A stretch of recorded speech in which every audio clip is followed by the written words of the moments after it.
fait, ce dont on souffre, c'est d'une part la disparition des politiques keynésiennes dans ces dernières décennies, qui ont finalement restreint la capacité d'intervention publique. Je pense qu'on a besoin d'une capacité d'intervention publique, mais on a aussi besoin de politiques publiques qui ne soient pas partagées entre d'une part le soutien aux entreprises capitalistes dans l'économie et puis les programmes sociaux. Je pense qu'on a besoin de soutenir véritablement l'innovation socio-économique qui est représentée dans cette économie sociale et solidaire.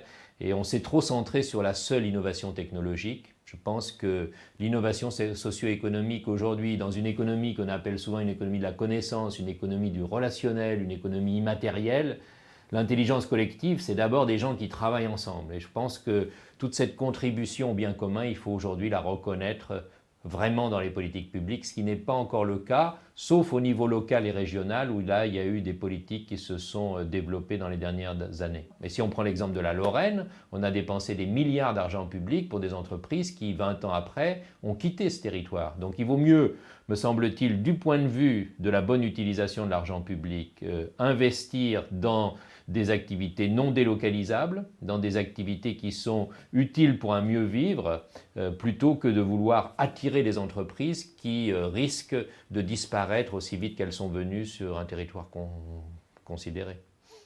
Premièrement, l'économie sociale et solidaire est une force au niveau de l'emploi. Elle représente une augmentation de l'emploi continue, aujourd'hui à peu près 1 emploi sur 10 en France, et puis surtout en dynamique, c'est important parce que les associations depuis les années 2000 ont créé plus d'emplois que les entreprises privées.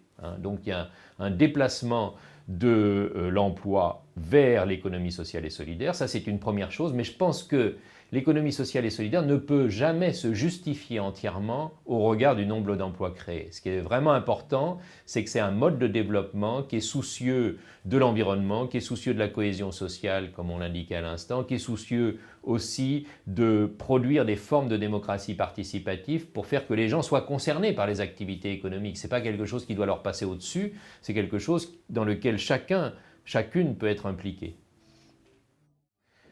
Je pense que c'est une économie qui repose sur l'engagement citoyen. C'est vraiment un projet de démocratiser l'économie à partir d'engagements citoyens. Et d'ailleurs, si les engagements citoyens ne sont pas présents, je pense qu'elle perd de son originalité, ce qui est le cas dans un certain nombre de dérives qu'il faut aussi envisager. Donc je crois que l'idée, en fait, à travers l'économie sociale et solidaire, c'est plus que de parler simplement d'économie, c'est parler en fait à la fois d'économie et de politique. C'est-à-dire que si on veut éviter la crise démocratique dont on nous parle parfois et dont on voit des signes évidents, si on veut éviter la coupure entre des élites et puis des gens qui pensent ne plus du tout être entendus, il faut, je crois, retrouver un lien entre ces initiatives citoyennes, cet engagement public qui est vivant aujourd'hui, et puis le monde politique, et voir que aucun expert ne pourra apporter la solution à la crise, ne pourra nous sortir de la crise à lui seul, aussi intelligent soit-il. Ce qui est important, c'est de réunir toutes les énergies pour arriver à formuler un nouveau projet vers lequel on a envie d'aller. Mais c'est ça qui manque aujourd'hui. Et je crois que l'économie sociale et solidaire peut apporter sa pierre pour ce nouveau projet. Enfin, je pense que, si vous voulez, le discours même des tenants du marché total a changé depuis la crise de 2008. C'est-à-dire qu'on ne nous promet plus que le marché résoudra tout. On nous promet effectivement un peu autre chose, qui est le fait que le capitalisme puisse se moraliser. Et là, effectivement, il y a un piège, je pense, pour l'économie sociale et solidaire, c'est de penser cette économie sociale et solidaire uniquement comme un social business qui, lié à la responsabilité sociale et environnementale de l'entreprise, permettrait de moraliser le système et le système restera en place sans bouger. Or, c'est le cœur du système qui, je crois, produit des inégalités, produit des dégâts écologiques. Donc, il ne s'agit pas de l'amender à la marge, il ne s'agit pas de faire des programmes sympathiques pour les pauvres, il s'agit vraiment de trouver une autre dynamique socio-économique et je pense que c'est ce qui est discuté aussi au sein de l'économie sociale et solidaire. Je pense qu'il ne faut pas être dupe de cet opportunisme du slogan « moraliser le capitalisme ». Je pense, comme Habermas, qu'il y a une tension irréductible entre capitalisme et démocratie. On la voit dans les 2 derniers siècles. Et le choix qui nous est posé en ce début de XXIe siècle, c'est soit de accentuer la démocratie. Et à ce moment-là, ça veut dire que la démocratie doit toucher le domaine économique et il y aura effectivement un capitalisme marchand qui ne va pas disparaître, mais qui peut être régulé et qui peut être complété par d'autres formes et d'autres logiques socio-économiques qui sont tout aussi légitimes.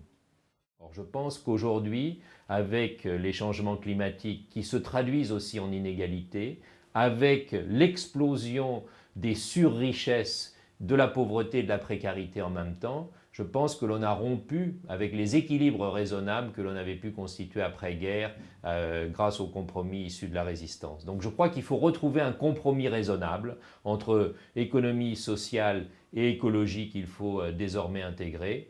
Et il me semble que ceci peut être fait en reprenant ce qui a été le souci constant de la gauche, c'est-à-dire le souci de la lutte pour l'égalité. C'est-à-dire qu'il ne s'agit pas simplement de combattre la pauvreté, de combattre les conséquences de l'ordre établi, il s'agit d'aller à la racine des problèmes et de voir comment est-ce qu'il est possible de lutter pour l'égalité et de faire que cette égalité soit de plus en plus diffusée dans l'ensemble du monde. Et on voit aujourd'hui aussi une renaissance de mouvements qui se revendiquent des droits humains, des droits sociaux, des droits culturels et qui ont une traduction évidemment aussi en termes d'écologie à travers la volonté par exemple de sortir de ce que l'on a pu appeler une culture extractiviste qui épuise la terre et qui en fait n'est pas tenable sur la longue durée. Le grand risque, c'est d'en faire une économie, disons, voiture-balai, hein, pour les gens qui n'arrivent pas vraiment à suivre dans l'économie normale. Et ça, c'est, je pense, le danger d'enclavement d'une économie sociale et solidaire qui serait cantonnée justement à ce rôle de palliatif. Or, je crois que c'est véritablement pas une économie qui peut être uniquement dévolue aux tâches d'insertion, à la lutte contre l'exclusion. C'est une composante de l'économie de demain, comme ça a été reconnu dans un certain nombre de constitutions que l'on citait tout à l'heure. Et je crois que c'est ça l'enjeu, hein, c'est d'en faire une composante de l'économie normale et non pas une économie pour les gens qui sont un peu à la traîne par rapport à l'économie normale. Et c'est là où on a vraiment des clichés, des représentations, hein, qui restent très très fortes chez les décideurs. Par exemple, on accuse souvent cette économie de concurrence déloyale, ce qui n'a aucun fondement réel. Par exemple, les régies de quartier qui interviennent dans les quartiers avec l'implication des habitants sont accusées par des entreprises de concurrence déloyale. Or, en fait, le type de service qu'elles rendent, mais aussi la façon dont elles le rendent, sont différents de la manière dont les entreprises de BTP interviennent sur ces quartiers. Donc je pense que cette articulation démocratie participative, cohésion sociale, implication citoyenne et création d'emplois, elle est propre à l'économie sociale et solidaire et ça la démarque, je crois, de formes d'économie à but lucratif. Déjà, il faut sortir de cette idée que la seule vraie économie, c'est le capitalisme marchand, parce que c'est une idée fausse historiquement, mais une idée qui a été rabâchée et qui a été intégrée un peu par tout le monde et qui est encore très très dominante. Donc je crois qu'il faut voir comment il y a des formes d'économie, au niveau local par exemple, qui ne relèvent pas du capitalisme marchand, et puis revenir là aussi à des choses très simples, c'est-à-dire qu'avec le capitalisme marchand, on ne fait pas vivre aujourd'hui la moitié de la planète, hein. Il y a une multiplicité d'autres formes d'économie qui existent.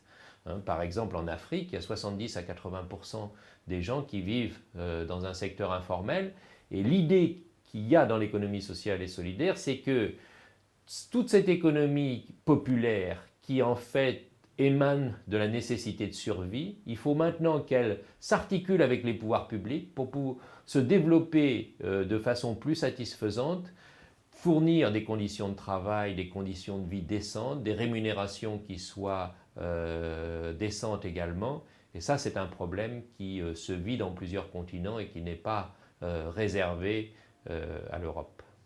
En fait, ce que l'on est en train de constater, c'est que ces initiatives que j'évoquais, elles sont présentes partout dans le monde, dans les différents continents, avec des pondérations variables, mais on les trouve en Amérique, en Asie, en Afrique, en Europe. C'est finalement une tentative concrète, pratique, réaliste d'aller vers un autre monde, si on veut reprendre l'idée du mouvement intermondialiste, en tout cas vers une économie qui soit une économie humaine. Et ça, on le trouve très fortement, par exemple, avec la démocratisation en Amérique du Sud depuis quelques années, avec de nombreux pays qui se sont engagés dans de nouvelles politiques publiques pour soutenir cette économie sociale et solidaire. Il y a l'Argentine, il y a le Brésil, il y a le Venezuela, mais je voudrais mentionner deux pays qui me semblent intéressants, bien que peu connus, l'Équateur et la Bolivie, parce qu'ils ont adopté justement une nouvelle constitution, et cette nouvelle constitution, elle fait une place à l'économie solidaire, c'est-à-dire qu'il montre qu'une économie où il y a de la place pour tout le monde, ça suppose une économie privée, marchande, mais aussi une économie publique et une économie solidaire.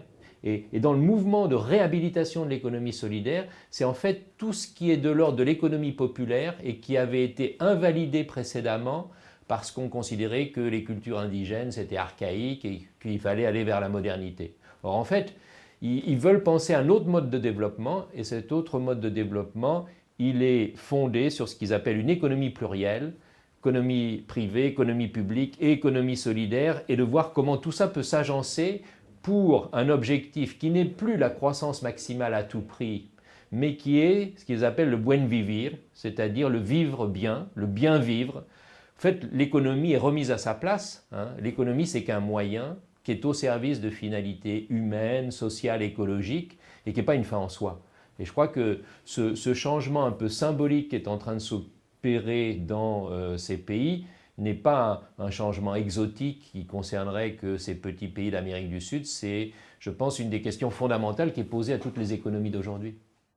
Je crois que dans ce début de XXIe siècle, nous devons trouver un nouveau modèle économique qui soit véritablement au service de la planète, de la population et de ce souci d'égalité qui me semble aujourd'hui plus que jamais nécessaire. Et il me semble que l'économie sociale et solidaire est en train de se renforcer dans différents contextes, justement par rapport à ces exigences. Et je crois que ça aide justement à traduire concrètement ce que peut être cette transition écologique dont on parle tant. Et ça peut aussi amener finalement à relativiser la place des lobbies qui sinon font la loi d'une certaine façon. Montrer qu'il est normal qu'il y ait plusieurs façons de s'organiser en économie et puis ensuite, une fois qu'on a fait de la place pour ces différentes façons de s'exprimer, ensuite on peut décider collectivement et individuellement de là où on veut s'inscrire. Ce n'est pas du tout une économie qui est encadrée du haut, c'est une économie qui part de la base. Mais à un moment donné, il faut justement que les grandes institutions et ces initiatives issues de la base se rencontrent. Je pense que c'est la question qui nous est posée aujourd'hui.